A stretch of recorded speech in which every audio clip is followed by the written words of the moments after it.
And now for something completely different.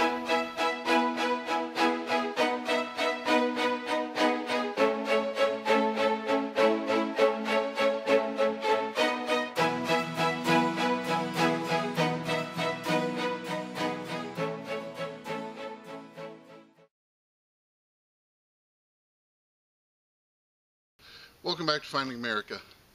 Have you ever had one of those hunts where at the end of the day you said to yourself, if I'd known how that hunt was going to turn out, I would have slept in, I should have gone somewhere else, and I could have just stayed home.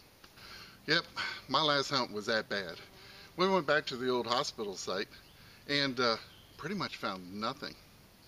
Matter of fact, this is pretty much how my hunt went. Yep, I got skunked. Well, there's always been something I've wanted to put together in a video for you guys, and I thought, heck, this is probably a pretty good time to do that. As some of you may know, I've been hunting 40 years. I've hunted in Europe and all over the United States, and I've been very fortunate to make some really amazing finds over all these years. From coins to relics and everything in between. So I wanted to put a video together of some of my favorite finds and share them with you. And I really had a lot of fun putting this video together, had a lot of fun reliving some of these memories, and I really hope you enjoyed this video.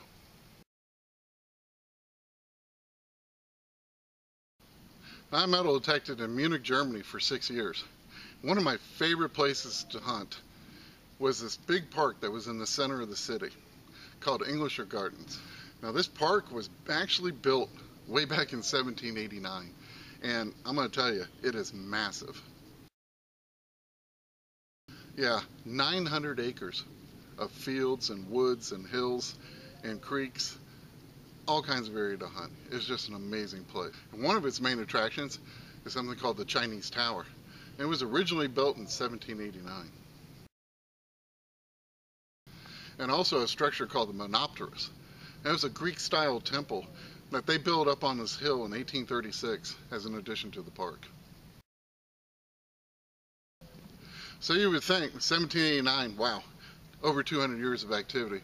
Well, it actually goes even further back than that, because the ground that the park was built upon was actually a royal hunting ground that was used all the way back to the Middle Ages. So with so many centuries of activity on that very same ground all those years, when you went metal detecting, you never knew what you were going to find that day. And I think the next find that I'm going to show you is an absolutely perfect example of this. I was hunting along a footpath one day and I got a really nice deep signal. And I dug down. Of course, we had no pinpointers back then, so I was feeling around in the bottom of the hole. And I felt something, and it was a really odd shape. So I got my hands on it and I started to pull it up. And I pulled out this.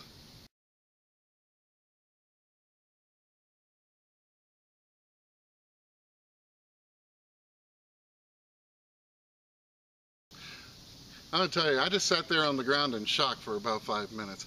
I'd actually pulled up a World War II Nazi staff car hood ornament. And I'll tell you, I was definitely not expecting to find that day.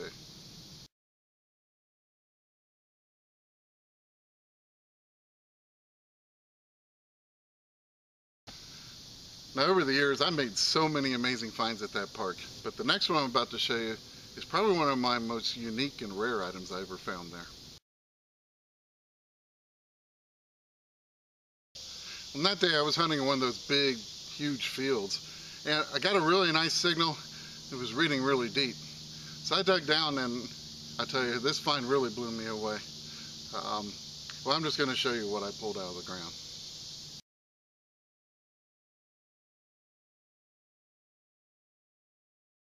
As soon as I had that in my hand, I knew exactly what that was. It was a seal matrix. Now, seal matrices were used to officially stamp the wax seal on important letters and documents.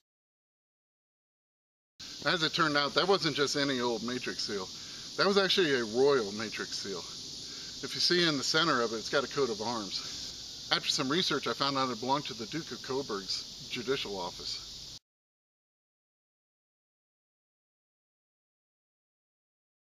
Now, Coburg is a town that's now in the northern part of Bavaria. just outside Frankfurt. But back in the day, the province is known as Saxon-Coburg.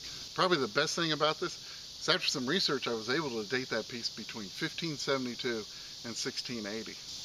Now, while I was sitting there looking at this piece, you could actually see that this had been completely carved out of one piece of solid bronze. You could see all the original tool marks where they had chipped away at it and carved. It was just a beautiful piece. And that patina, that was just an incredible patina on that piece. Well, that was definitely an amazing find. I also have a picture of the town of Coburg and the castle that the matrix seal was actually used in.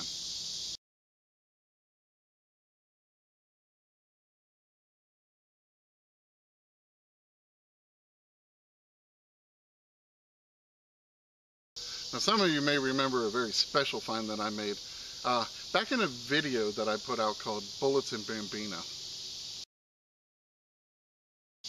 Now, in case you missed it or you don't remember it, here's a clip of just how I found that piece one day out in the woods. All right, I've got something incredibly cool in the hole, and it's not Civil War, and I'm just not very far from where I found the bullet. Chris, come on. I'm trying to get Chris to come over from the woods here. He's gonna freak when he sees this. Bear with me, he's almost here, but I dug out something round. I thought maybe soldier ID tag. You know, you get in that frame of mind, you're just thinking Civil War. And come here, Chris. Big. Yeah. Check it out.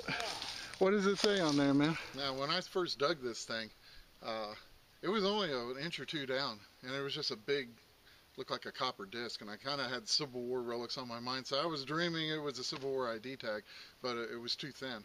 And I couldn't see anything on it, so I started cleaning it, and it took a while, and I finally started seeing some detail. And what I saw after that, wow, I was like, oh my gosh, because I saw the name Babe Ruth on the top of this piece. It says, don't take it yet. Ruth. Babe Ruth? Babe Ruth Esso. Esso stations. Oh, wow. Oh my, I have never seen this piece before. Is it a keychain tag? No, I have no idea. Wow. It says something here. Boys, we're gonna get this cleaned up, but this is awesome. It says Babe Ruth Boys Club? Esso stations. I'm gonna clean this up. This is just incredibly cool. Wow.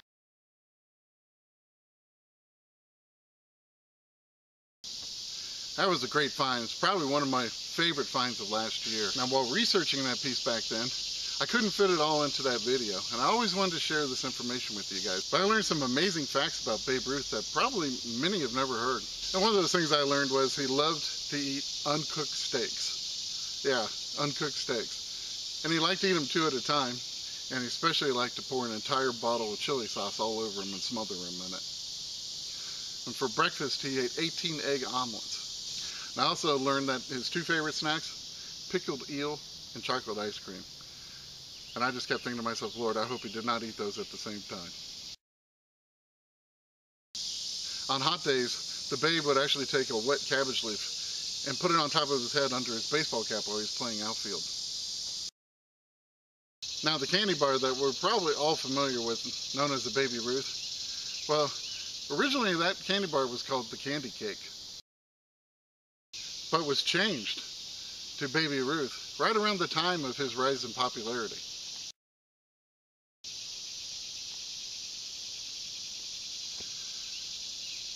Now, it turns out that the Curtis Candy Company, they never got official permission to use his name, and they forever denied that Babe Ruth was the namesake of the candy bar. Although we're all familiar with the Baby Ruth candy bar. Did you know in 1922, the Babe Ruth chocolate-covered ice cream balls were all the rage? They were actually called Babe Ruth Home Runs, and they only cost 1 silver dime.